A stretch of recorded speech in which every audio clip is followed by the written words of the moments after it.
अक्सर आपने किसी पत्रकार को राजनेता का इंटरव्यू करते देखा होगा, लेकिन क्या कभी किसी नेता को नेता का इंटरव्यू करते देखा है? नहीं ना। लेकिन अलीराजपुर जिले के जोबट में कुछ उसी तरह का वाकया देखने मिला है, जहां नेता प्रतिपक्ष उमंग सिंघार ने पीसीसी चीफ जीतू पटवारी का इंटरव्यू लिया और अलग अलग तरह के सवाल पीसीसी चीफ जीतू पटवारी से पूछे। वहीं पटवारी ने भी नेता प्रतिपक्ष उमंग सिंघार के द्वारा पूछे गए सवालों का बेबाकी से जवाब दिया। देखिए ये खास रिपोर्ट। जोबट में कांग्रेस नेता बने पत्रकार उमंग सिंघार ने लिया जीतू पटवारी का इंटरव्यू। उमंग सिंघार ने जीतू पटवारी से पूछे सवाल। अलीराजपुर जिले के जोबट में कांग्रेस के दिग्गज नेताओं का अलग अंदाज देखने मिला, जहां नेता प्रतिपक्ष उमंग सिंघार ने पत्रकारों वाली स्टाइल में पीसीसी चीफ जीतू पटवारी का इंटरव्यू लिया। इतना ही नहीं, सिंघार ने पटवारी से तीखे सवाल भी किए, जहां इन सवालों का जवाब पटवारी ने बड़ी बेबाकी से दिया है। इस दौरान रतलाम झाबुआ लोकसभा सीट से कांग्रेस प्रत्याशी कांतिलाल भूरिया दोनों नेताओं की बात सुनते नजर आए। बट रतलाम झाबुआ सीट पर आए हैं। राहुल जी का आने का है, इंतजार है।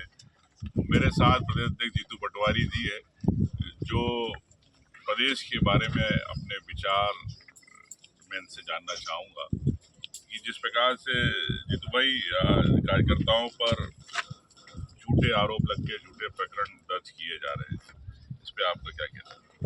सार्वजनिक जीवन में शुचिता, सभ्यता, मर्यादा भारतीय जनता पार्टी ने समाप्त कर दी और जिस तरीके से ये लगातार छोटे छोटे कार्यकर्ताओं को छोटे छोटे प्रकरणों में फंसा के डरा के बीजेपी ज्वाइन कराना, वैसे ही हरकत ऊपर देश की ईडी और सीबीआई एक स्केल पे करती है, वैसे ही भारतीय जनता पार्टी जिला स्तर पर, उसके ब्लॉक स्तर पर नेता करते हैं। वो वहाँ ईडी का उपयोग करते हैं, ये या पुलिस का और एसडीएम और तहसीलदार का उपयोग करते हैं। इसी प्रकार प्रदेश में भी जैसे अभी मुझ पर 5 दिन में 4 एफआईआर करी। मैसेज क्या है? मैसेज ये है कि हम अहंकारी भी हैं और तानाशाह भी हैं।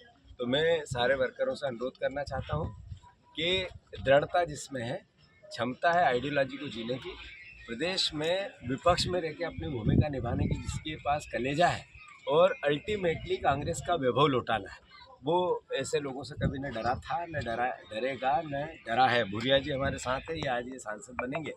ये इन पे हजारों बार ऐसी घटनाएं हुई, फिर भी दृढ़ता से आज कांग्रेस जन है।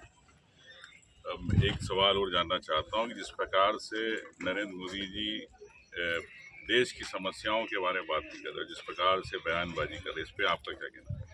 नहीं, देश के प्रधानमंत्री ने देश को 2014 में कहा सबका साथ सबका विकास। अभी कहा मोदी परिवार 140 करोड़ लोग। फिर उन्होंने कहा अच्छे दिन आएंगे, बहुत हुई बेरोजगारी की मार, अब की बार मोदी सरकार। फिर उन्होंने कहा कि बहुत हुई बेरोजगारी, महंगाई की मार, अब की बार मोदी सरकार। फिर काले धन, 15 लाख, किसानों की आय दुगनी। उन्होंने ऐसे ऐसे सपने देश को दिखाए कि देश ने उन पर भरोसा भी किया। एक बात उन्होंने कहा, ना मेरे कोई आगे है, ना कोई मेरे पीछे है, ना खाऊंगा ना खाने दूंगा। तो एक व्यक्ति जिसका परिवार नहीं है वो ईमानदार है, ये मैसेज उनने देश को दिया और देश ने उसको आत्मसात किया। जब नोटबंदी हुई तो नोटबंदी में नरेंद्र मोदी ने कहा कि मुझे 60 दिन दे दो देशवासियों, 60 दिन बाद अगर मेरी नीयत में कोई खोट दिखे तो जिस चौराहे पे आप बुलाओगे उस चौराहे पे आके मैं सजा पाने को तैयार हूँ। किसको फायदा हुआ उस नोटबंदी से? फिर कोरोना, इधर पिता की अर्थी जल रही थी, उधर मोदी जी कह रहे ताली बजाओ तो बेटा ताली बजा रहा था। उधर कोरोना में पूरा परिवार ग्रस्त था, न रेमडेसिविर थे, न ऑक्सीजन था, न बेड था, न डॉक्टर था, न दवाइयाँ थी और एक न एक आदमी रोज मर रहा था साथी। पर मोदी जी कह रहे थे कि थाली बजाओ तो देश थाली। इतना भरोसा देश ने उन पे किया और अब वो बात करते हैं नफरत की, घृणा की, बच्चे पैदा करने की, हिंदू की, मुसलमान की, मंगलसूत्र की। अभी राहुल जी को शहजादे बोलते हैं, सोनिया जी के लिए कुछ बोलते हैं। पुराने तो ये देश देख रहा है और ये मर्यादा क्या, अमर्यादित राजनीति क्या होती है, मोदी जी ने मिसाल कायम की, ये कह सकते हैं। अच्छा, बिल्कुल। एक दूसरा सवाल मैं ये चाहूँगा, प्रदेश के अंदर कितनी सीटें आपको लगता है कि कांग्रेस की रहेगी और कितनी सीटों पर अपन फाइट में? मुझे 100% जो बीजेपी ये कहती थी अब की बार 28 से 29 की 29, तो मैं भी थोड़ा सहमता था कि आखिर इतनी बात क्यों हो रही है।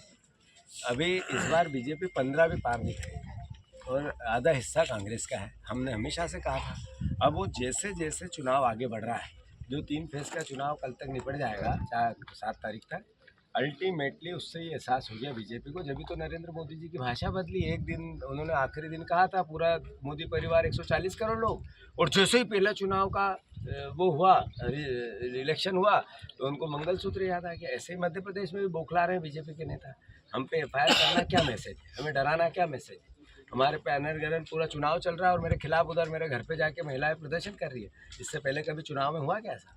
जो बात जिसका न तिया है न पाचा है, न जिसकी जड़ें हैं, उसको लेकर बीजेपी बौखलाहट में है। इसका एहसास ही है कि डरे हुए लोग हरकत कर रहे हैं। अच्छा, एक बात और आती है जीतू भाई कि मीडिया में भी कई बार छपा है कि उमंग सिंगार और जीतू पटवारी में मतभेद है। तो मुझे तो नहीं लगता है, मैंने तो कहा भी कई बार कि हम दोनों भाई और यूथ कांग्रेस समय से कर रहे हैं। इस बारे में आप क्या कहना चाहते हैं? बीजेपी का फोकस ये भ्रम, झूठ, पाखंड, कैसे अफवाहें फैलाओ, सार्वजनिक जीवन में जनता में अफवाह फैला के उनको डरा के वोट लेना। ऐसे ही मीडिया को किसी न किसी रूप की जगह देना कि इनमें मतभेद है, उनमें मतभेद है। अरे उमंग सिंगार जी में हमारे जैसे, मैंने बार बार कहा कि मैं प्रदेश का अध्यक्ष हूँ, ऐसे ही उमंग सिंगार CLP के नेता है। ये 2 चेहरे हो सकते हैं पर नेतृत्व सामूहिक है। हम सब मिलकर कर रहे हैं। हमारे जैसे 20 लोग और हैं मध्य प्रदेश में, जो नए हैं, युवा हैं, जिनकी अपनी महत्व है, जो हम सब मिलकर इस प्रदेश में विपक्ष की भूमिका निभा रहे हैं। तो ये कोई ईगो की बात नहीं है कि पद बड़ी महत्व का विषय नहीं होता, जिम्मेवारी का विषय होता है। तो हम एक हैं, एक थे, एक रहेंगे।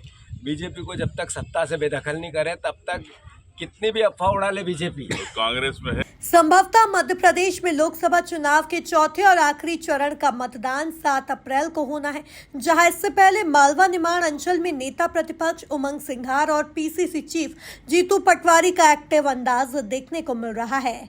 Bureau report MP news, Jobat.